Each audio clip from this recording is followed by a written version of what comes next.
we weren't able to, last Wednesday, we weren't able to have a discussion because of Diwali. So I hope you all had an auspicious Diwali. So we'll start with our discussion from Srimad Bhagavatam, Canto 1, Chapter 5, from verse 19. Om Agyantilanandasya Ananjanashalakaya Chakshurunmilitam Yena Tasmai Om Namo Bhagavate Vasudevaya Om Namo Bhagavate Vasudevaya Om Namo Bhagavate Vasudevaya Narayanam Namaskrityam Devim Saraswatim Vyasam Tato Jaya Udirayet Nashtaprayeshu Bhatreshu Nityam Bhagavata Sevaya Bhagavate Uttam Shloke Bhaktir Bhavatir Naishtiki.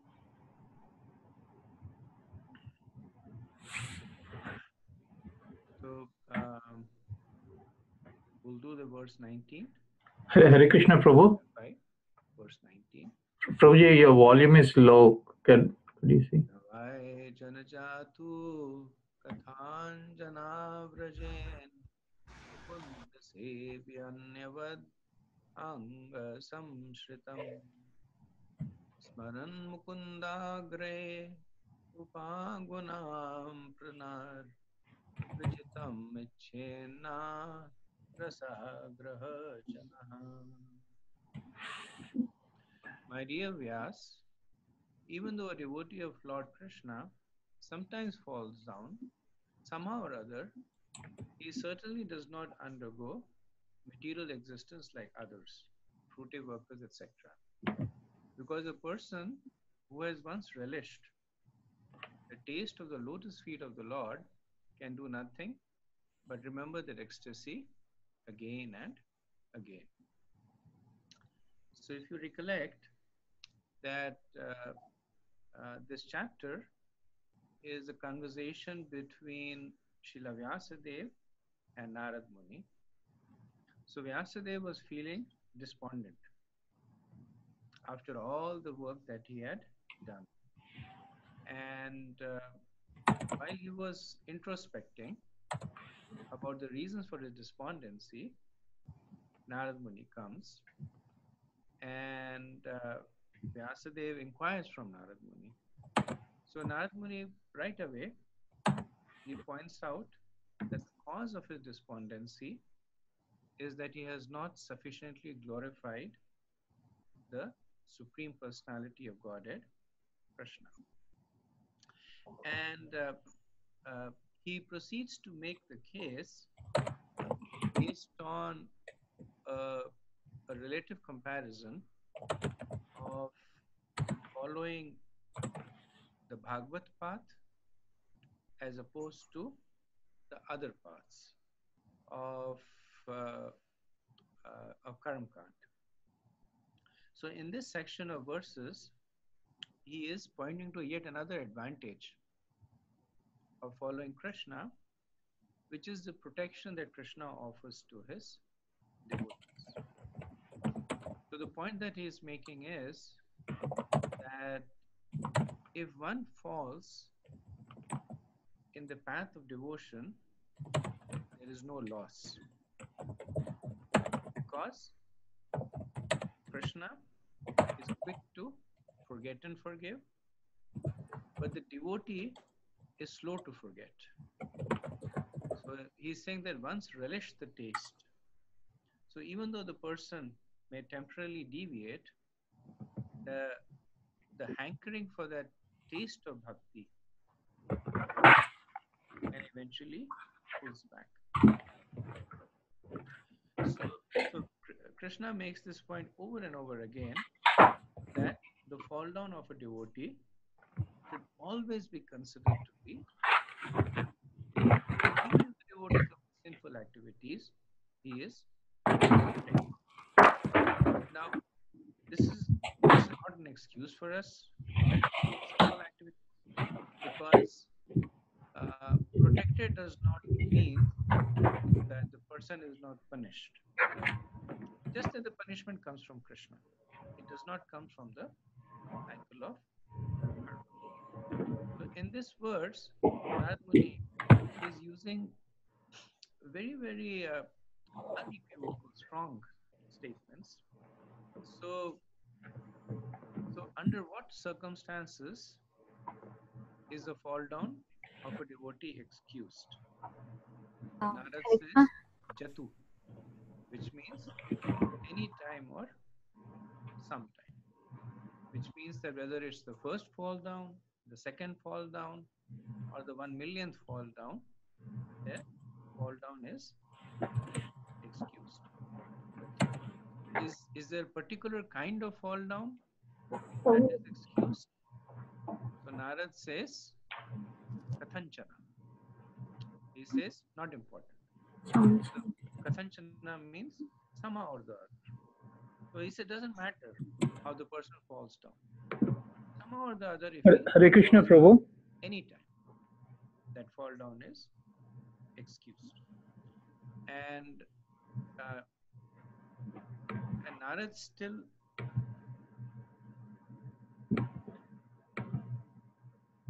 I see some messages, if you just excuse me.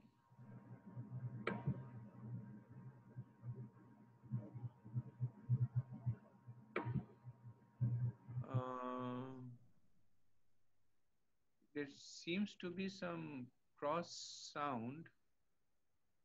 Yeah, Prabhu. Actually, at your end, if you can increase the volume. Is this better? No, Prabhu, little more.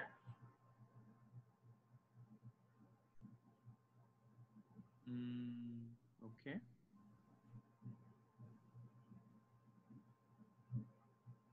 Prabhu, if you can come a little closer to the microphone, Prabhu, I think that would do that. So, how do I increase the microphone? No, just be near to the microphone, Prabhu. That's it. Oh, there's no sensitivity control on the microphone, right? That I can increase the microphone. Yeah, make sure that you're nearby. That's it. There's no volume there, I think. Okay, fair enough. Okay, so so we are discussing Canto 1, Chapter 5, verse 19. Is this better? Yes, Prabhu, much better. Thank you. Okay.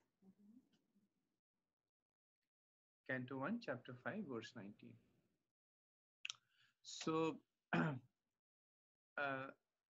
so Narad Muni, how does he address this devotee who has Jatu Kanchana, who has somehow or the else fallen? He calls him Mukunda Sevi. This is very interesting that as a devotee, he bears no ill will to such a person. He's not envious of such a person that you used to serve Krishna, you're not serving anymore. No malice, lot of affection. He says, such a person, Mukunda Sevi, one who is granting, one who was serving. Mukunda. Mukunda is the name of one who grants, name of Krishna, which means one who grants liberation from fear or liberation from the material world. So Narad Muni is indicating that the position of such a person is never mitigated. A person who embarks on the path of devotion, somehow or the else, anytime, one time or a millionth time falls down, his position is still secure. And to emphasize this, Narad Muni says, Navai. In the shloka, he says Navai. So no means never, vai means certainly never.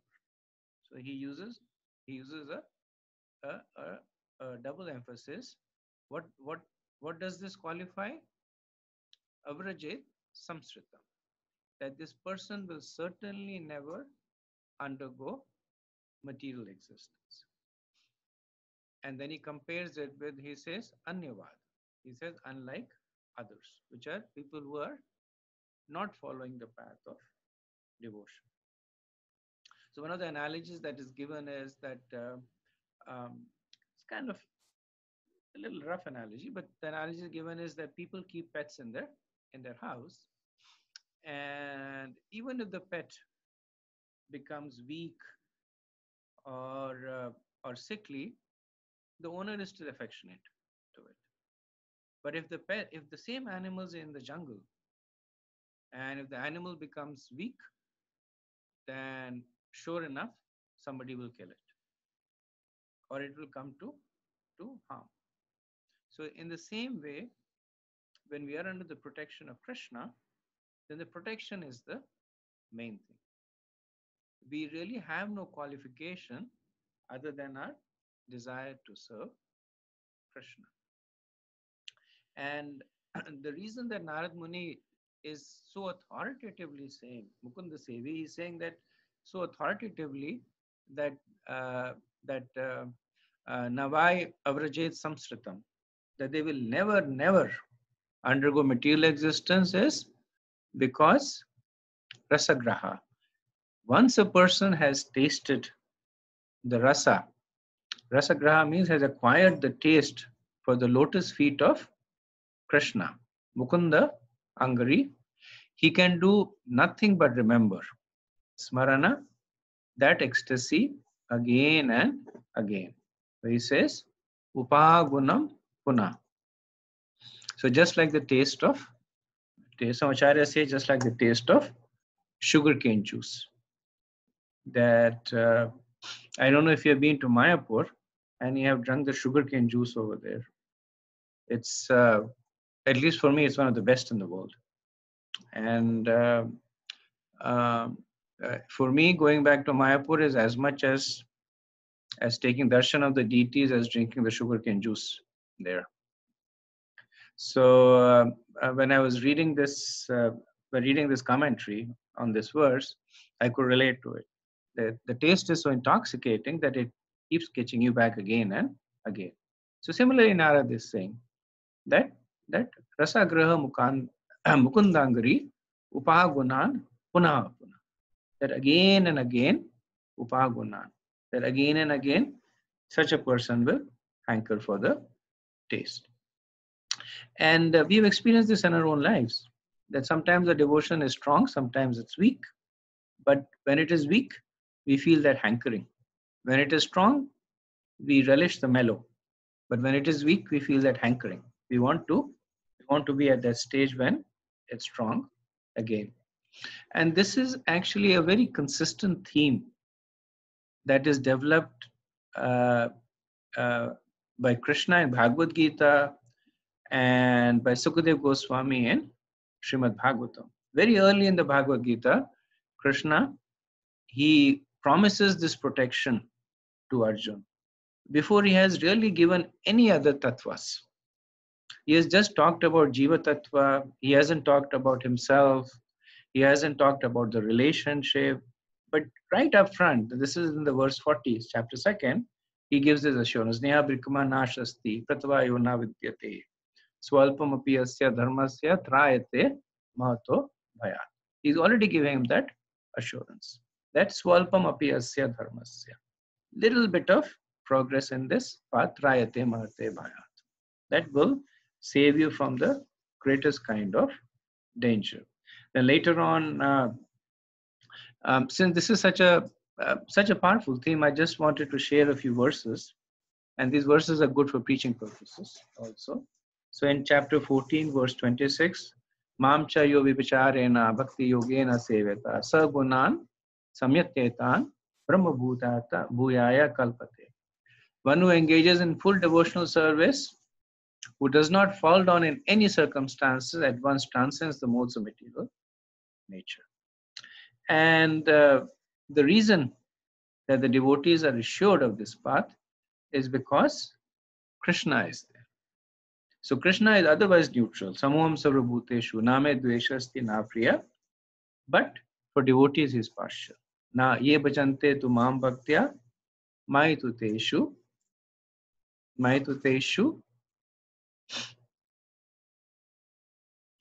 samuham sarvabhuteshu nam vijanti. Maituteshu chapyam. That such a person lives in me, and I live in such a person. And this is Krishna's reciprocation to the love of the devotee. That even if the devotee is offering mixed or traces of a love, Krishna reciprocates. So Krishna reciprocates in his own way. He just needs to see a little bit of an initiative. And as it is said that Krishna's reciprocation is millions of times more. And his reciprocation is so strong that just like a parent is willing to overlook the faults of a child, Krishna is also like is exactly like the same. So in chapter 9, verse 22, he says, Ananyas chintayantas mam ye jana paryupasate tesham nitya bhuktanam yogakshema vahamyam. That these are famous verses, that those who worship me with exclusive devotion, I carry what they lack and I preserve what they have. So yogakshema vahamyam. So what does it mean that I carry what they lack? Krishna is saying that either I overlook what they lack, or I give them what they lack. So Krishna is actively protecting, and his partiality is so extreme that he's willing to overlook anything and everything. So later on in the same chapter 9, he says, Apiche suduracharo bhajate mamananyabhak sadhureva samantavya samyak vivasita isa. That he said, even such a person is a sudurachar. He's a really, really bad person. Bhajate mamananyabhak. If he's worshipping me, sadhureva samantavya. You should consider this person to be saintly, samyak vivasita isa, because he's properly situated. And he may not be properly situated now, but time is of little consequence to Krishna. He says that he uses the present tense to say that because he is properly situated. So there is nothing like an ex-devotee. Once a devotee, always a devotee. And in the very next verse, Krishna gives us assurance. Kshiparam bhavati dharmatma shashvak shantam vikachati kontaya pratijani name bhakte prananshati. So when he says my devotees are never perish, once a devotee, always a devotee. So so Narad Muni is giving Srila Vyasadeva this contrast between the secure position of a devotee and the vulnerable position of everybody else. So Prabhupada mentions in the purport, a devotee of the Lord due to wrong association sometimes imitates the fruitive workers. The fruitive workers want to lord it over the material world. Similarly, a neophyte devotee foolishly thinks of accumulating some material power in exchange for devotional service. Such foolish devotees are sometimes put into difficulty by the Lord himself. As a special favor, he may remove all material paraphernalia. By such action, the bewildered devotee is forsaken by all friends and relatives. And so he comes to his senses again by the mercy of the Lord and is set right to execute his devotional service. So Srila Prabhupada is giving us a glimpse into, so the mercy of Krishna can come in one of many ways. So it may come as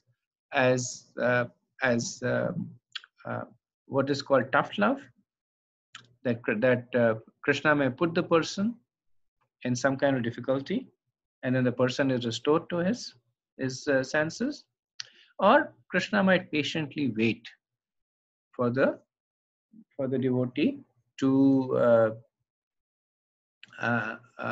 come to the path. So all depends on so because Krishna is a person, the devotee is a person, so it all depends on the rasa. But generally, the more advanced the devotee is, the more likely is that Krishna will give a quick and a short upheaval for the devotee to come to the senses.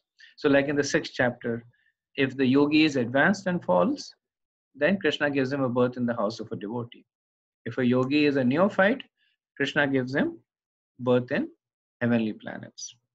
So Prabhupada in the purport writes that birth in the heavenly planets or a family of aristocracy is actually more troublesome because the person may forget their devotional service. So this is such an important point that the same point is made again by Parikshit Maharaj. So in the 2nd canto, Parikshit Maharaj makes almost the identical point. This is in the 8th chapter, 6th verse. He says, a pure devotee of the Lord, whose heart has once been cleansed by the process of devotional service, never relinquishes the lotus feet of Lord Krishna, for they fully satisfy him, as a traveler is satisfied at home after a travel journey. So this is the set of 3 verses, 17 to 19, in which Narad tells Vyasa about the secure position of a devotee serving Krishna. And in the next set of verses, Narad will start on a slightly different theme, but I'll stop here and see if there is any questions or comments.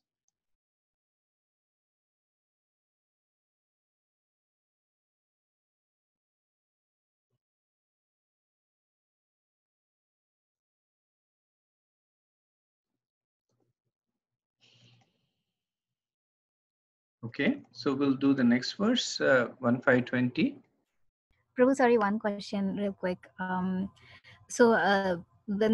we say about the taste in devotional service, how can we differentiate whether it is like the taste is on a mental platform or on a sense, like, senses from mental platform, versus that the taste is transcendental? Like, have we experienced transcendental taste, or how can we say that we have experienced on the transcendental, at least at some point of our devotional service?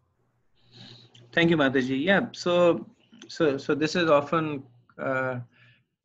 been asked of Prabhupada and Guru Maharaj also, and so slightly different flavors of answers, but a common theme that I've seen in the answers to this question is, so the basic question is, how do I know if the taste that I have is spiritual or material? And the answer is that is this taking you close to Krishna or Maya? So is this where is it taking you? If it is taking you close to Krishna, then you know, because it is causing you to develop material detachment and spiritual attachment, and vice versa. So if you are doing, so I think maybe if somebody can mute their. Okay, thank you. So if by doing what we are doing, we see that our taste for chanting is improving, Vaishnav Sangh, Vaishnav Seva, more than Vaishnav Sangh, Vaishnav Seva is improving. The taste for deity worship is improving. So there are many udipans, many impetuses that can help us identify. Then we know that whatever we are doing is helping us making spiritual advancement. If the opposite is happening, our desire for fame or our envy, those things are going up, then we know that that whatever we are experiencing is coming from a material platform. Is that okay? Yes, Prabhu, thank you. Thank you. Anything else?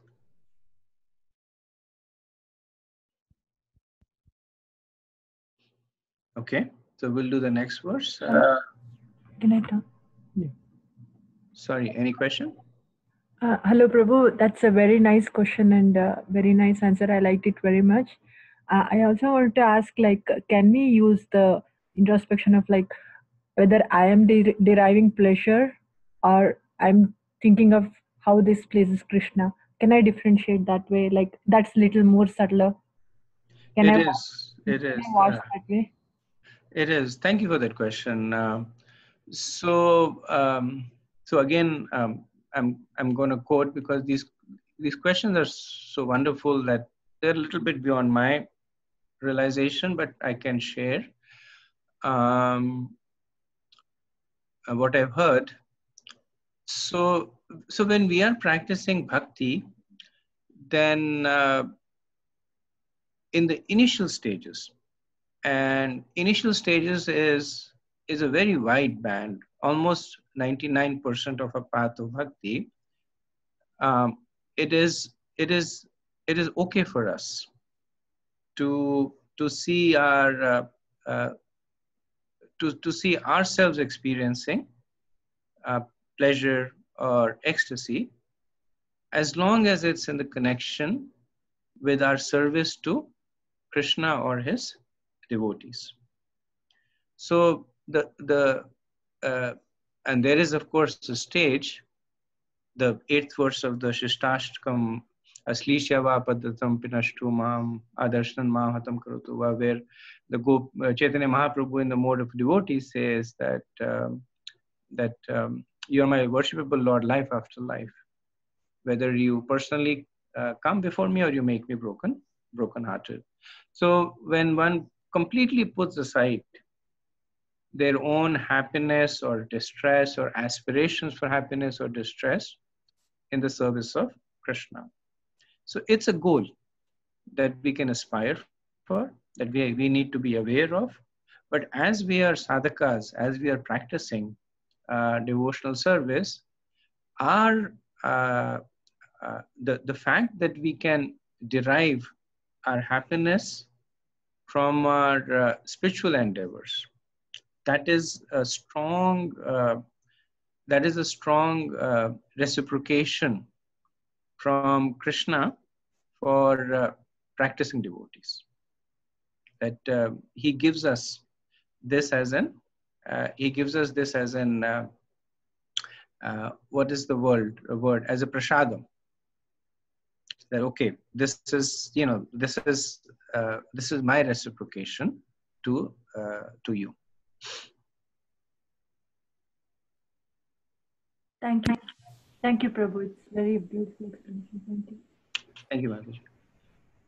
Okay, so we'll do the next verse, 1520. Idam hi vishwam bhagwan ivataro yato jagat sthan nirodha sambhavaha tadhi swayam veda bhavam stathapite pradeshamatram bhavata pradarshitam.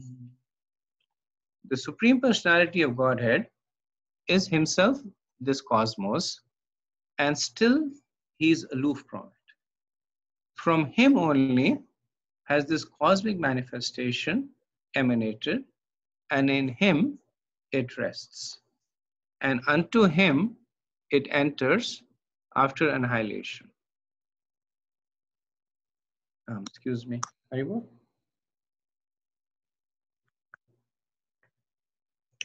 Your good self knows all about this.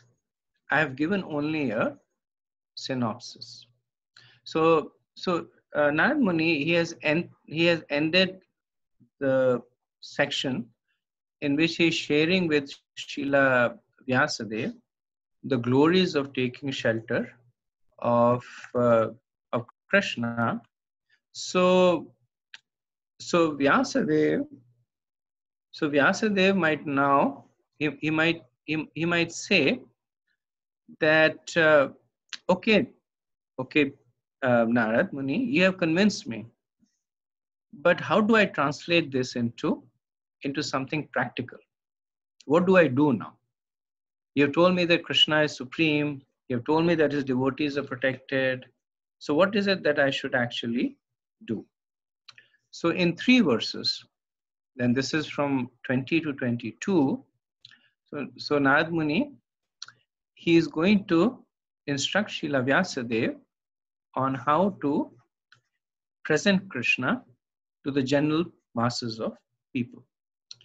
And everything is super condensed because, as Narad Muni will say later on, that, and in this verse himself, he says, your good self knows all about this. So he is just connecting the dots for Srila Vyasadeva. Vyasadeva knows everything. So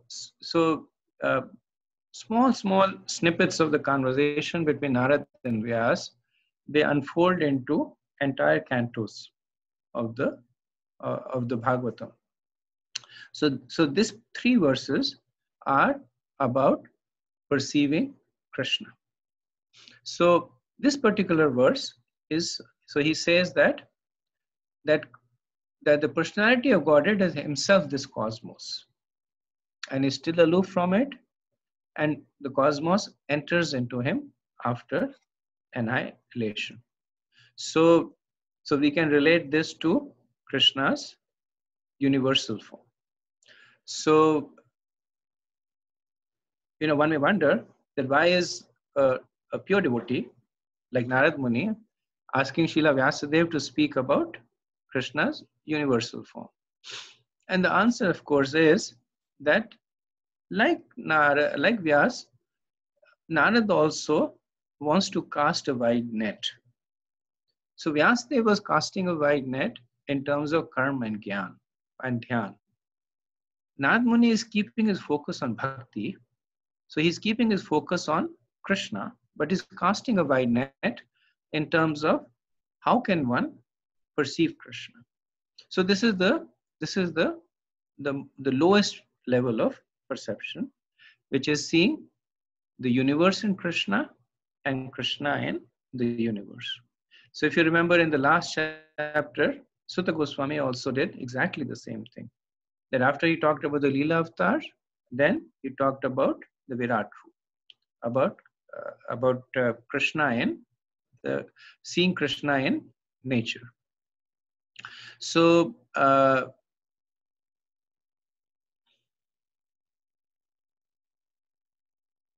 Prabhupada in the purport, he is for our benefit also explaining things from Narad's perspective.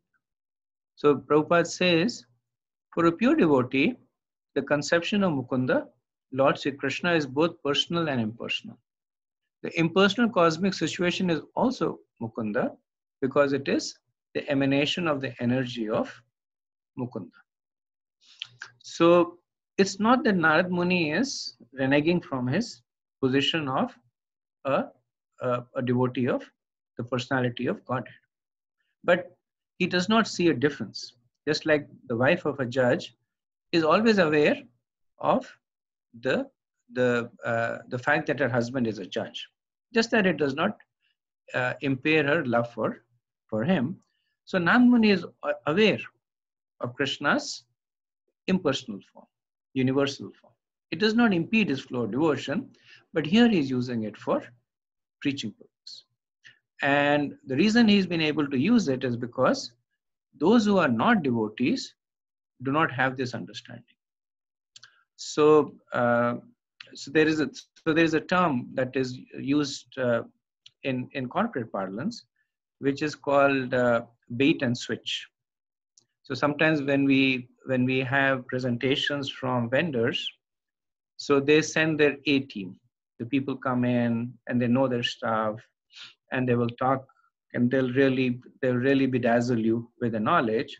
When you sign on the dotted line, then the people who are coming in are fresh out of school or a completely different set of people. Now this is in a different way. So Narad is doing a bait and a switch.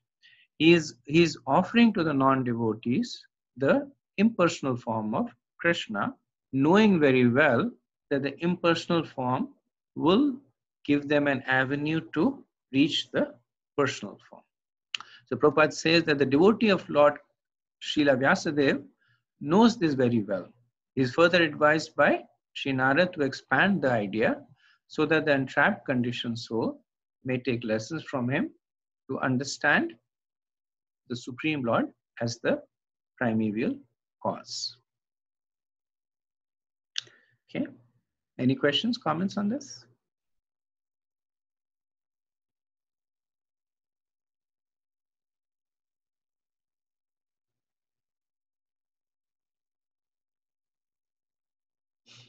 Next verse, 21. Tvam atmanatmanam aveyamogadrek parasya pumsha paramatmana kalam ajam prajatam jagatah shivayatan manu anubhavadyutyo adiganyatam. Your goodness has perfect vision. You yourself can know the Supreme Personality of Godhead because you are present as the plenary portion of the Lord. Although you are birthless, you have appeared on this earth for the well-being of all people. Please, therefore, describe the transcendental pastimes of the Supreme Personality of Godhead, Shri Krishna, more vividly. So, in response to the previous point that Narad Muni has said, the present Krishna as the universal form, so that they can eventually develop attachment to Krishna, Swayam Bhagwan, Srila Vyasadeva might say that this is a very subtle concept, and to some extent I've already addressed it. I've explained to people the Pravritti Marg, and to some extent I've also explained the Nivritti Marg, both of which do what you're saying, that they give one access to, if not Krishna, but Krishna's words, which will eventually lead them to Krishna. And ultimately, that's why we know the Vedas give us the Karma Kand, the Gyan Kand, the Dhyan Kand, because through that process, one gets purified, one develops, most importantly, faith in the scriptures. So then they continue to inquire more and more. What else? What else? Until they reach the Vedanta. So now, so Vyasadeva might say that what you're asking me to do, I have to some extent already done it. So Narad Muni, so this is an implicit question. Narad Muni is answering that. He's saying, Tvam Atmanam Ave. That he's saying, you yourself, I understand, yes, this is a subtle concept, but Tvam Atmanam, you yourself, Avehi, can know. Atmanam. You yourself can know the Lord. So while it may be a subtle and a difficult concept, it's not a difficult concept for you. You're fully equipped. The Narad is saying, even without my guidance, you are fully equipped. So Prabhupada in the purport says that although formally Sri Narad Rishi is his spiritual master, Srila Vyasadeva is not at all dependent on a spiritual master, because in a sense, he is the spiritual master of everyone else. But because he is doing the work of an acharya, he has taught us by his own conduct that one must have a spiritual master, even though he be God himself. So Lord Shri Krishna. So who was Krishna's spiritual master? Sandipani Muni. Lord Ram. So he had Vishwamitra and Valmiki. Chaitanya Mahaprabhu. Chaitanya Mahaprabhu had Ishwar Puri and Keshav Bharati.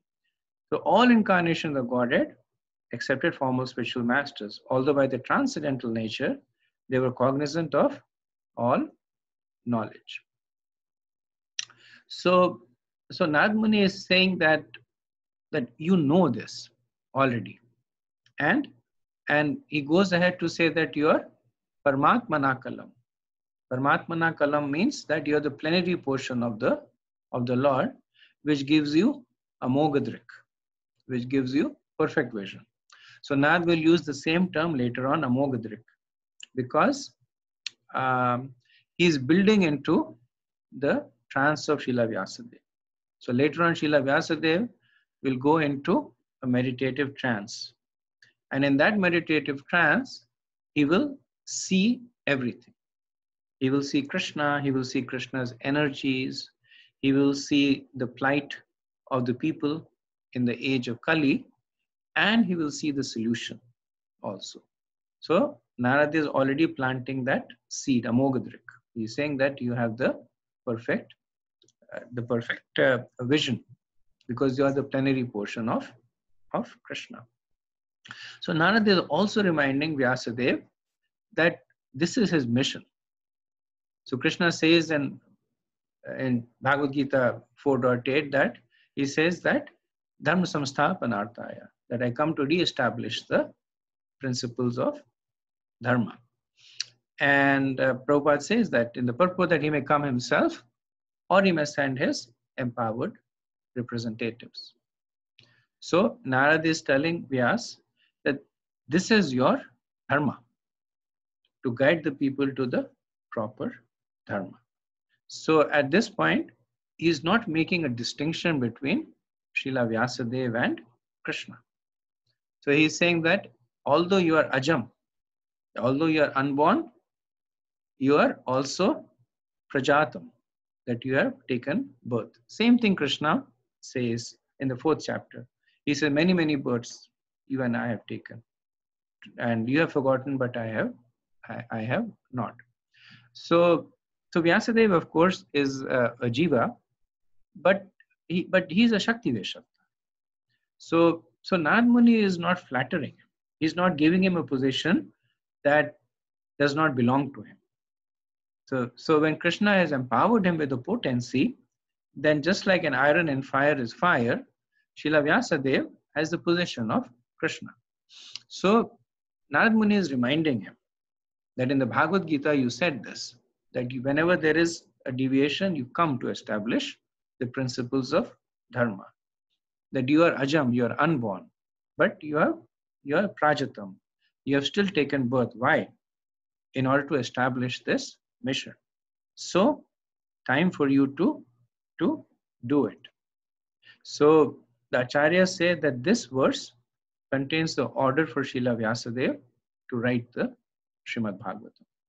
So Narad Muni, just like when you set up a bouquet of flowers, then you put the main flower in the middle and set a lot of decorations on the side. So Narad Muni has put so many embellishments on the side. He has glorified Srila Vyasadeva. He has chastised Srila Vyasadeva. He has preached to Srila Vyasadeva. Now he puts the flower in the middle. He says, Vyasadeva, you are non-different from the personality of Godhead. You have come here for a purpose. That purpose is to write Srimad Bhagavatam for the benefit of the people in the age of Kali. So please do it. Priya Prabhupada in the purport, he writes that Srila Vyasadeva is an empowered plenary portion incarnation of the personality of Godhead Shri Krishna. He descends by his causeless mercy to deliver the fallen souls in the material world. The fallen and the forgotten souls are detached from the transcendental loving service of the Lord. The living entities are parts and parcels of the Lord, and they're eternally servitors of the Lord. And in the end, he says that in order to direct people in general to the lotus feet of Lord Shri Krishna, he himself, so the he points to Shri Krishna, he himself in the incarnation of Vyasadeva is delineating the transcendental pastimes of the Lord. So this not only glorifies Srila Vyasadeva, it also glorifies the Bhagavatam. That just like the Bhagavad Gita is special because it is spoken by Krishna himself, the Bhagavatam is special because it is composed by Krishna himself. Okay, any questions, comments? Hare Krishna Prabhu, please accept my humble obeisances. Gaur Sundar Das. Prabhu, Vyasadeva, what rasa is Vyasadeva? Is it more of a, because he is more of a jnana,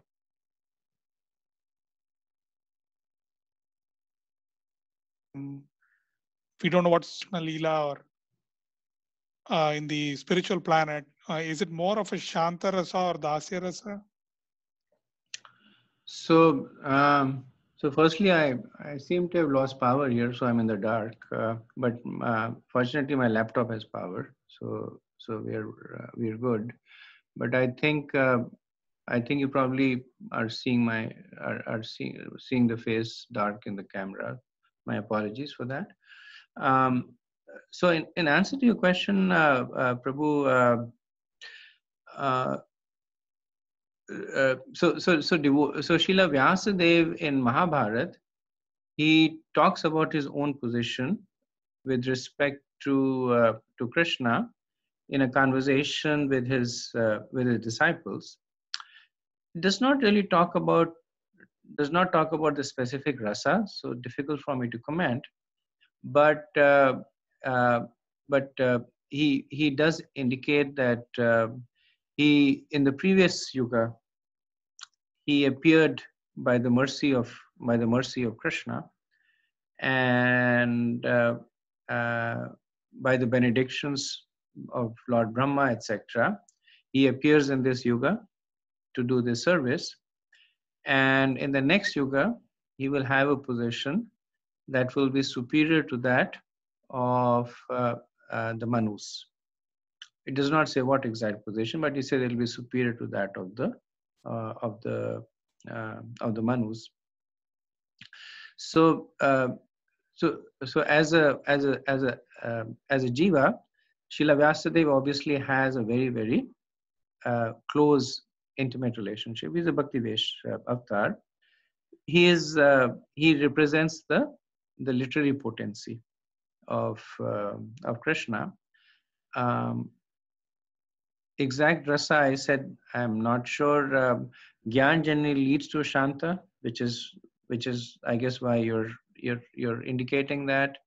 But the fact that Srila Vyasadeva, he gave us the Srimad Bhagavatam, and his own practices are much more elevated than just what he has given in the Vedas. If I were to speculate, I would say it is definitely much higher than Shanta, probably Dasya, but it would be speculation. I don't know. I haven't read about it. Anyway.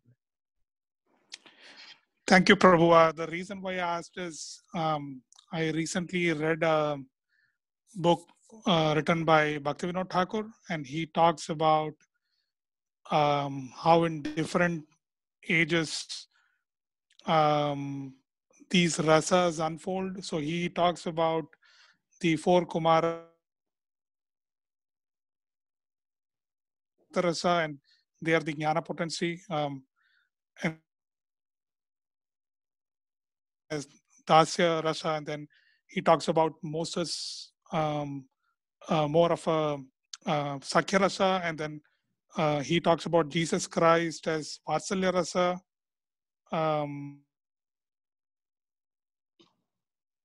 Is so far, other than Chaitanya Mahaprabhu, nobody has Madhurya rasa to this planet.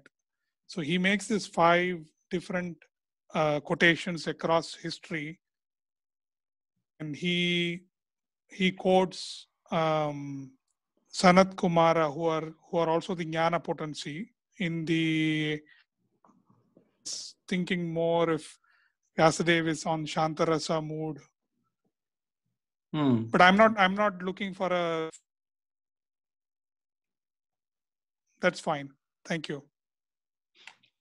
Thank you, Prabhu. Okay, so we'll go to the next verse, 1522.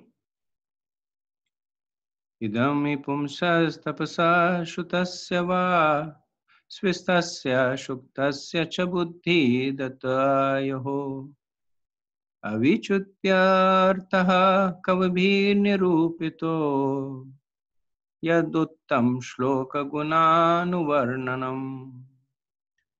Learned circles have positively concluded that the infallible purpose of the advancement of knowledge, namely austerities, study of the Vedas, sacrifice, chanting of hymns and charity, culminates in the transcendental description of the Lord, who is described in choice poetry. So, so Narad Muni is back to trying to bridge the work of Srila Vyasadeva that he has already done to where he would like him to go.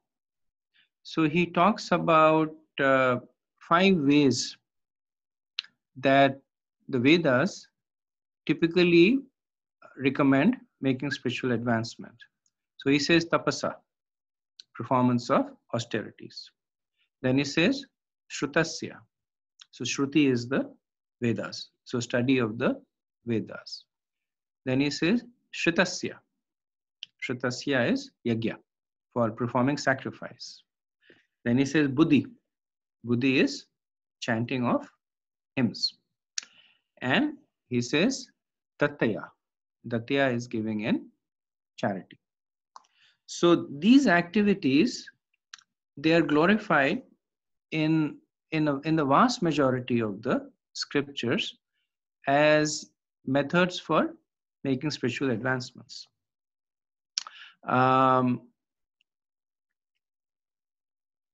In the Bhagavad Gita, in the 18th chapter, Krishna himself, he glorifies it. This is 18th chapter, verse 5. He says, acts of sacrifice, charity, and penance are not to be given up. They must be performed. Indeed, sacrifice, charity, and penance purify even the great souls. In the 5th chapter, verse 29, famous verse, Bhoktaram Yagatapasama Sarvalokamaheshwaram, that a person in full consciousness of me, knowing me to be the ultimate beneficiary of all sacrifices and austerities, the supreme lord of all planets and demigods, and the benefactor and well-wisher of all living entities. So here that linkage is made that whatever sacrifices you're doing, whatever austerities that you're doing, whichever demigods that you are worshipping, ultimately Krishna is the supreme benefactor there. Similarly, in the 6th chapter, verse 47, Yogi Nam api sarvesham madgatena antaratmana, that one, the yogi who has the greatest faith in me, abides in me, and is united with me. So so Narad Muni is making this point that all the paths that you have given in your Vedas so far, they are there to lead one gradually to Krishna. So don't think that you're abandoning the work that you have done so far. All that you're doing is building the last bridge.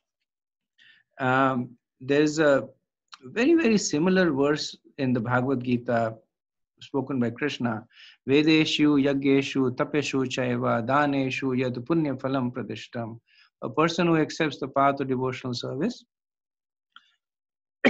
excuse me, is not bereft of the results derived from the studying the Vedas, performing sacrifice, undergoing austerities, giving charity, or pursuing philosophical and fruitive activities. Simply by performing devotional service, he attains all this, and at the end, he reaches the supreme goal. So what Narad Muni is doing as an expert preacher, saying that all that you have given in the Vedas is ultimately meant to lead one to devotional service. So devotional service encapsulates all this. So either you can give them small fragments that ultimately assemble together to make bhakti, or you give them bhakti directly. So either you give them 5 rupees, 2 rupees, 3 rupees, and ultimately after a long time, they get 100 rupees, or you just give them 100 rupee note.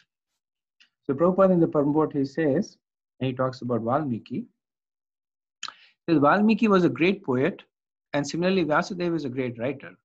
And both of them have absolutely engaged in delineating the transcendental activities of the Lord, and by doing so have become immortal.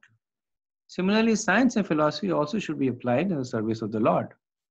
There is no use presenting dry speculative theories for sense gratification. Philosophy and science should be engaged to establish the glory of the Lord. All knowledge not engaged in the service of the Lord is but nations.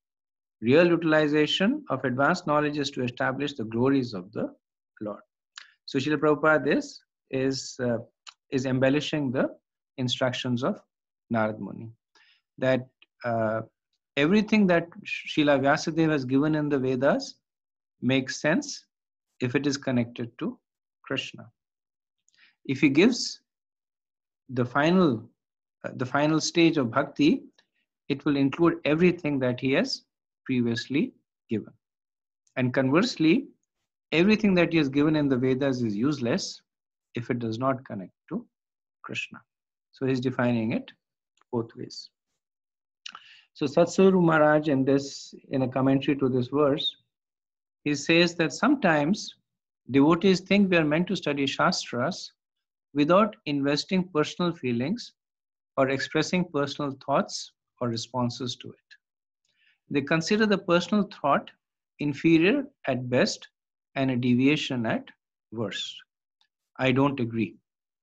Where is our connection between who we are moment to moment and Krishna? We need to search that out. How can we possibly experience the truth of the scripture if we don't try to realize it in our day-to-day existence?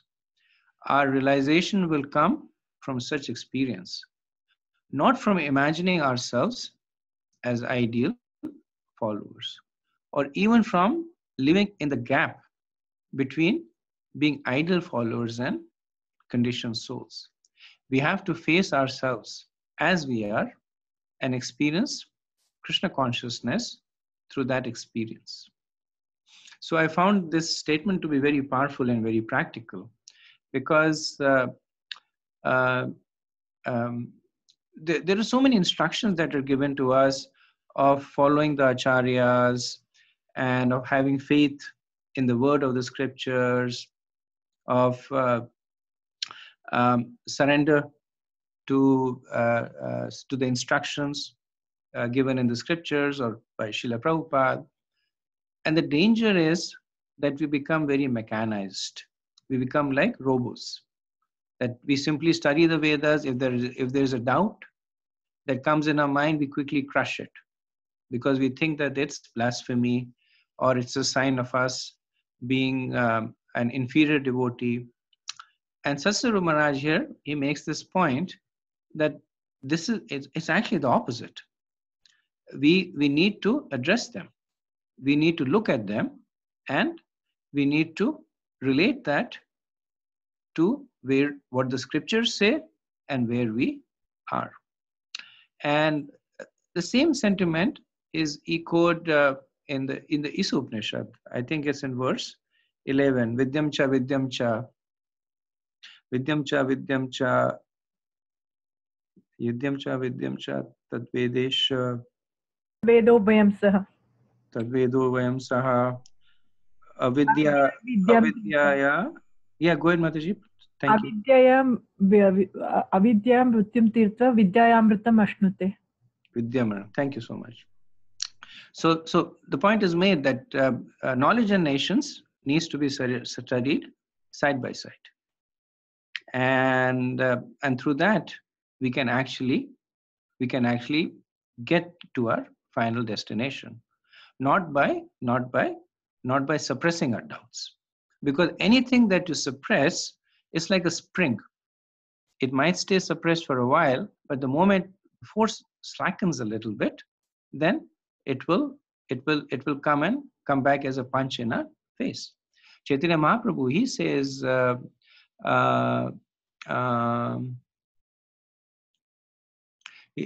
I forget the slok, but he says that we must discuss the scriptures with all their possible contradictions, and that's how we will develop faith. So that is what's something that I personally appreciate a lot in this particular Bhakti Vaibhav course, is because the audience are mature practicing devotees. It gives us an opportunity to look at things from a more practical perspective. That is this is what said makes sense to us, and if so, how? If not, why not? So so in these three verses, the message that was given is Krishna is personal as well as impersonal, and Narada is asking Srila Vyasadeva to vividly and directly describe the pastimes of Krishna, because he is the source and basis of everything, personal and impersonal.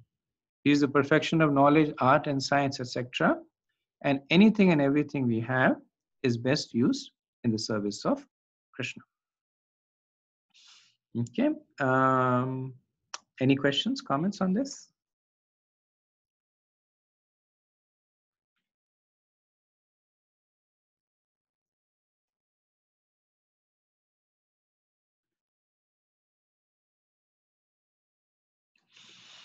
Okay, so we'll go to the next verse, 1523.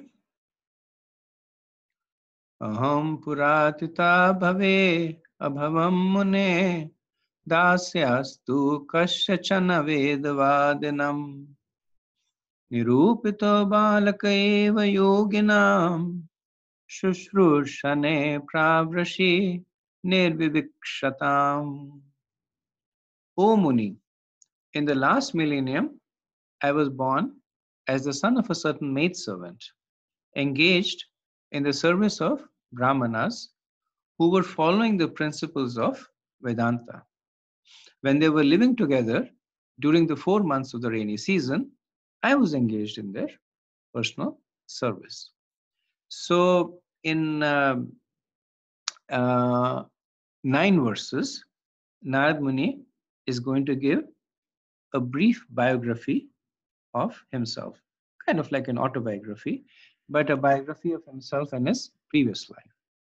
And the point that he wants to make is that the instruction that he is giving to Srila Vyasadeva works.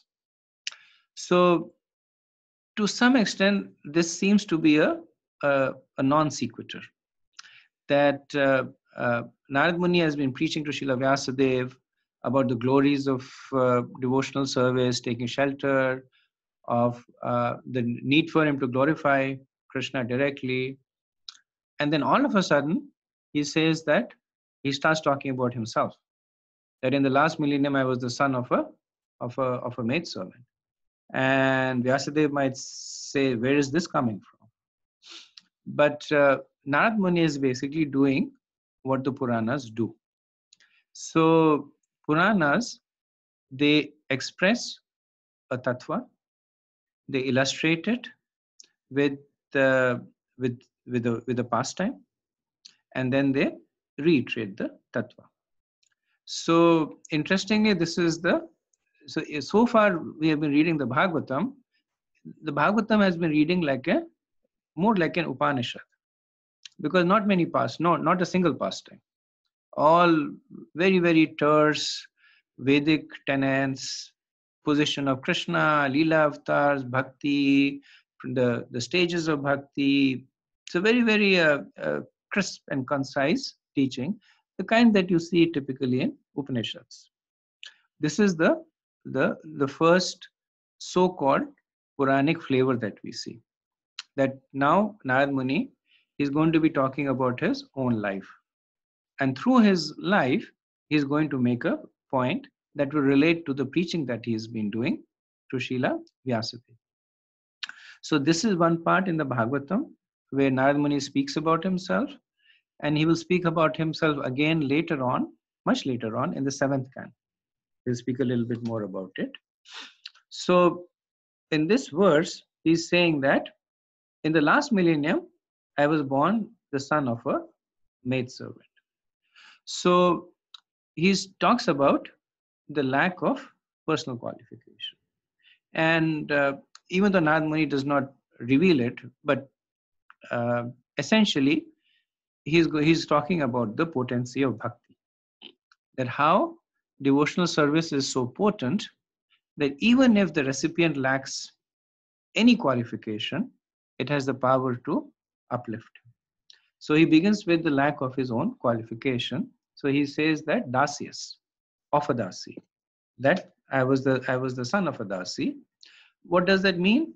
It means that he did not go through any karmakand samskars. He was a Shudra. So no jati samskar, no upanayan, no formal education. He did not know who his father was. So he was basically living at least from the concept of the Vedic time, he was living an animal-like life. It also points to not only this life, but Narad Muni is saying that Ksheen karma, which is implied. So a person is put into a difficult situation because of past karma. And why he became a Dasi Putra is actually explained in the 7th canto. That he was a Gandharva by the name of Upabarhana. And once he was called for a Sankirtan. He was a great singer. So he was called for Sankirtan. So Prajapati Daksh, he had arranged for a home program. And in that home program, people were coming and they were doing Kirtan. Narad Muni was called. But Narad Muni, he was, rather than singing glories of Krishna, he was singing songs to flatter women. And the women were all clustered around him. So Daksh got upset at him and he said, "You're acting like a Shudra. May you be a Shudra." So that's how he becomes a Dasi Putra. So there is Ksheen karma.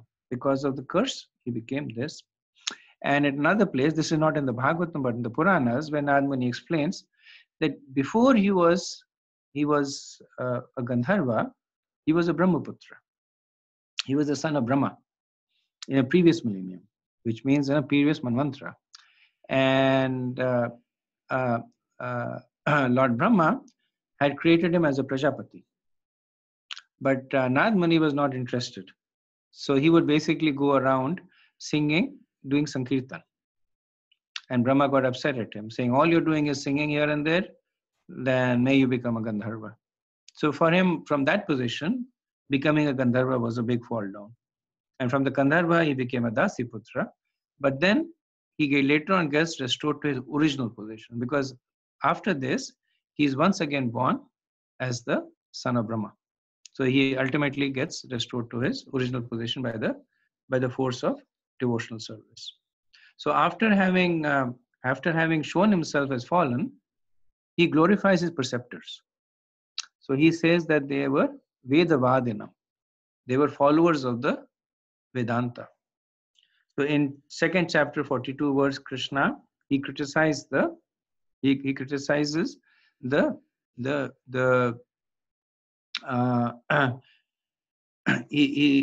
says Vedavada Ratha Partha. So a different kind of Vedavadas. He says Vedavada Ratha. So those are the materialistic followers of the Vedas. Yam imam pushpitam vacham pravadanti eva pashyata Vedavada Ratha Partha nanyat kaschit. So these were Vedvadinams. Prabhupada translates them as Vedvadinams, which means that they were followers of the Vedantas, not of the Yam Imam Pushpitam Vacham. So Narad Muni describes himself as Dasyaput. He describes them as Vedavad.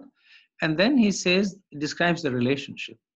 He says that I was engaged, Nirupita, Balaka Eva, as a boy servant.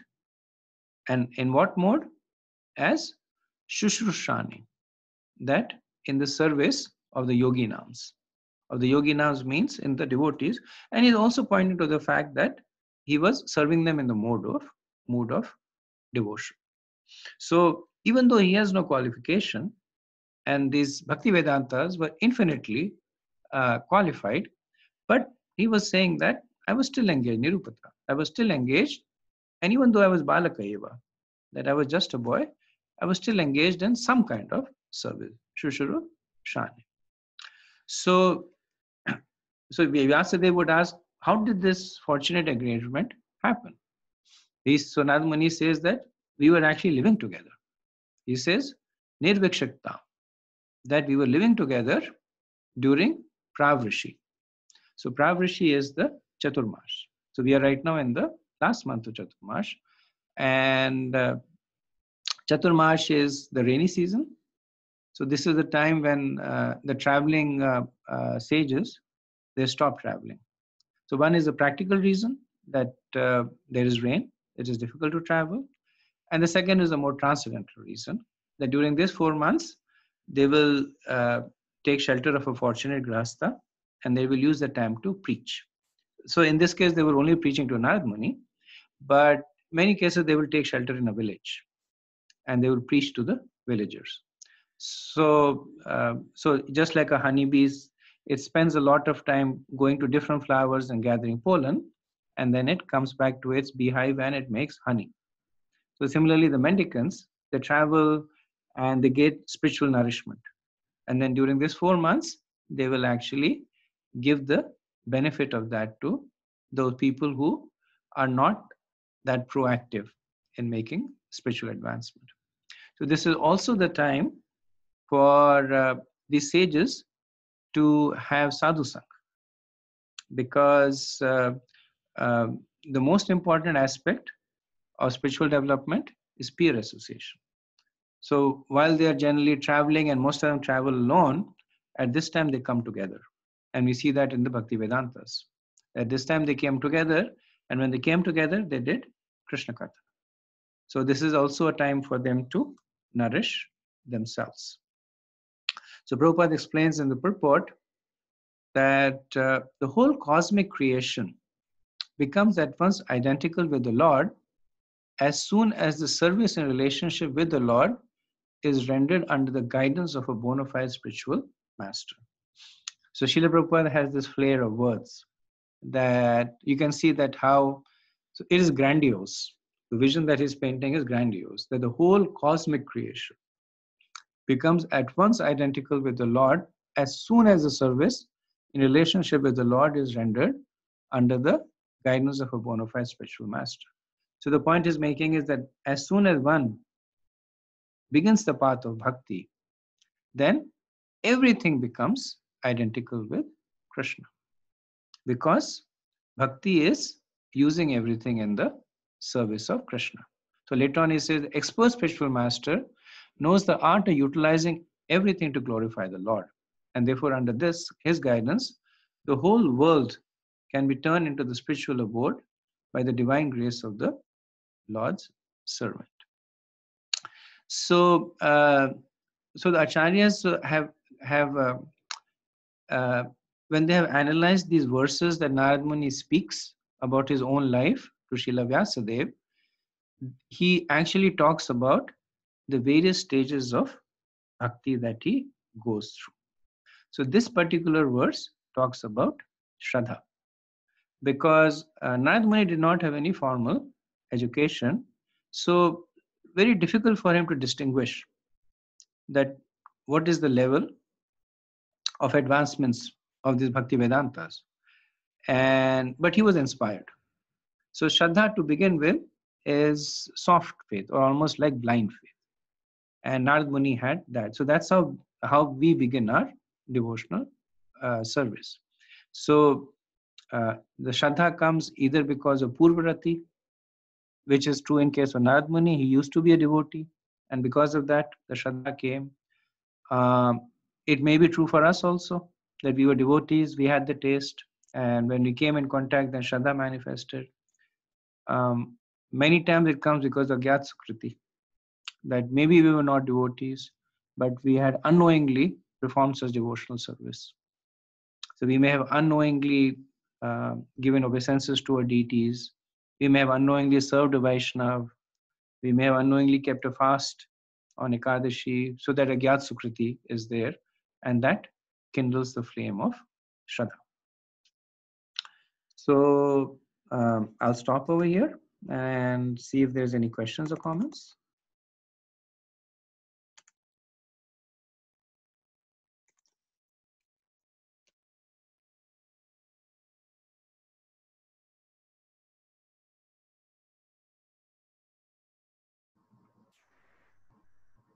Hare Krishna. Hare Krishna Mataji.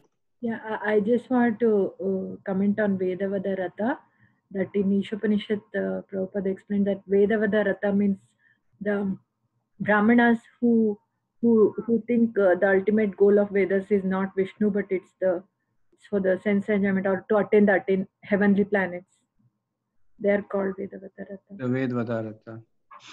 Yes, yes. And here Narad is called Vedavadinam.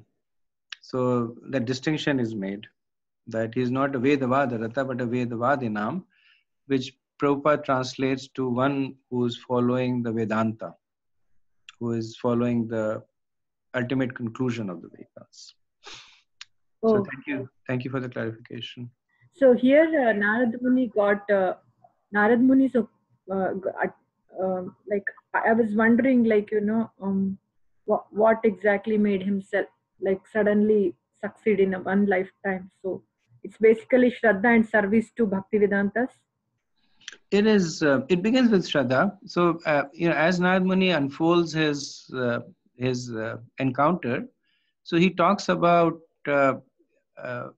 so in the short time, the 4 months that the Bhakti Vedantas were there, Narad Muni went all the way from Shraddha to Prem.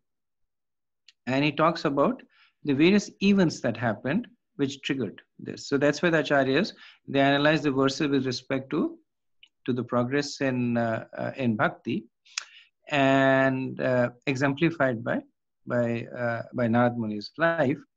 But to answer the point you were making, yes, because it started with even before the association began, because it started with some kind of faith that he had in them, and ultimately it fructified.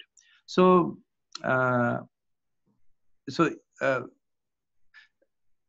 technically speaking, Narad Muni did not reach the stage of bhav and prem. But in the verses, he still talks about it.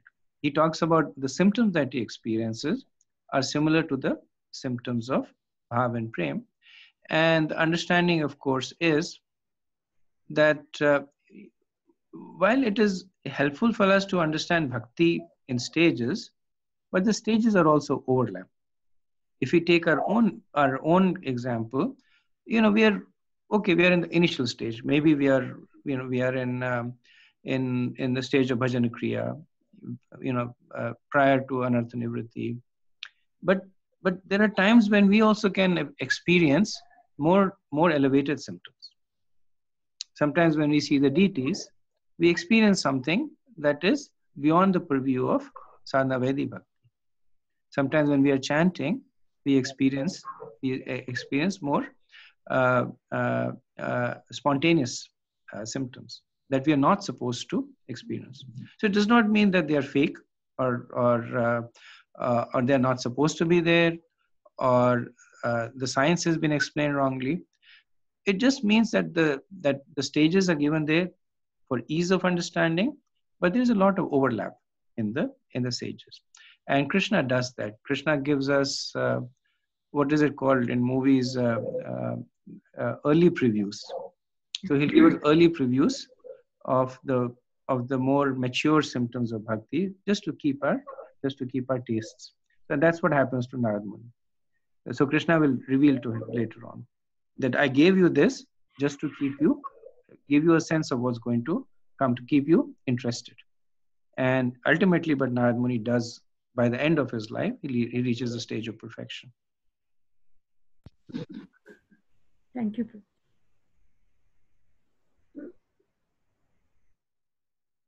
Krishna Prabhu. So here it is said that Narad Muni's previous life, in the previous millennium, he was serving the Vedavadinam, the Bhakti Vedantis. I was thinking, I don't know what age it was when Narad Muni was serving. It was Kali Yuga or some other Yuga.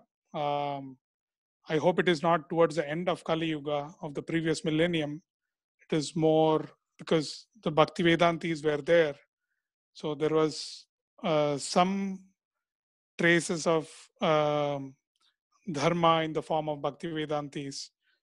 So it was not towards the end of Kali Yuga. Probably, if it is Kali Yuga, maybe in the beginning or towards the middle, or maybe some other yuga. So if we see the spiritual evolution, we leave the body, we have to take up another body. So always, if we are not fully self-realized, we have to take another body. Maybe it's in the house of a devotee, or whether it's a heavenly planet. Somewhere we have to have a material body because we have not fully self-realized. But keeping these 2 points together, Narada getting the serving the Bhaktivedantis, and there is no mention about what happened. Did he get any other body, or was he just there with Krishna, waiting for the next millennium to appear as son of? So he kind of say, so it's not clear that which yuga it was, but he does say that when in that particular millennium, and Prabhupada, he often translates millennium as a day of Brahma. So millennium literally means 1,000. So sometimes Prabhupada translates it as a yuga, but often he translates a day of Brahma. So so he says that when he gave up his body, he entered into the body of Brahma. And in the next millennium, which is in the next day of Brahma, he appeared from the body of Brahma. So at the time of the creation, so Narad Muni appears from the deliberation of Brahma, and that we know happens at the beginning of the creation. But how long did he stay in the body of Brahma? That point is not clearly brought out there. Theoretically speaking, it could have been the last yuga in the day of Brahma, in which case it's only one yuga, or it could have been the beginning of the day of Brahma, in which case he stayed for the whole day and night in the body of Brahma. But I haven't seen anything written about that. Thank you, Prabhu. Thank you. Anything else?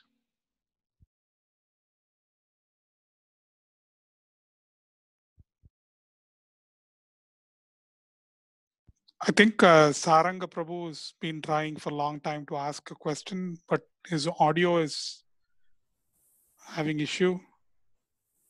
Oh, Prabhu, you want to type you want to type it up and send it, Prabhu?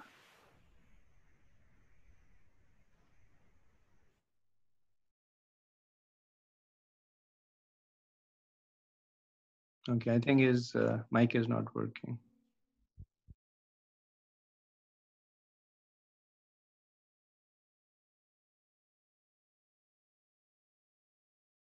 Okay, anybody else?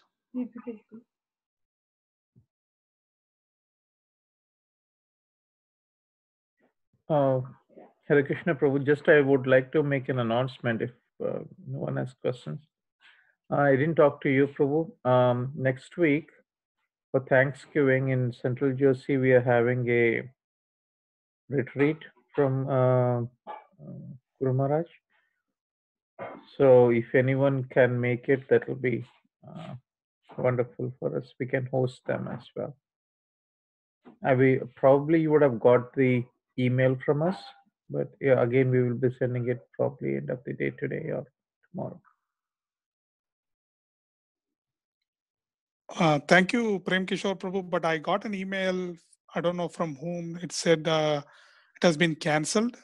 No, that's a confusion. That is for next month. That is a Christmas retreat where we used to do Japa retreat every year. It has gone to Chicago from this year. So. We will be doing the Japa retreat in during Gaur Purnima. December part will be given to Chicago.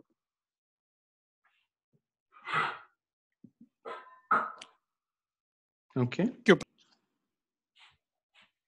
Okay, so if there are no more questions, I'll end over here. Thank you very much.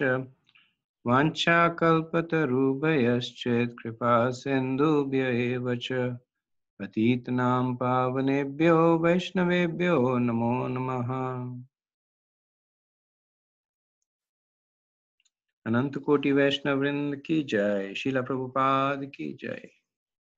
Jai Gaur Premanand. Hare Krishna.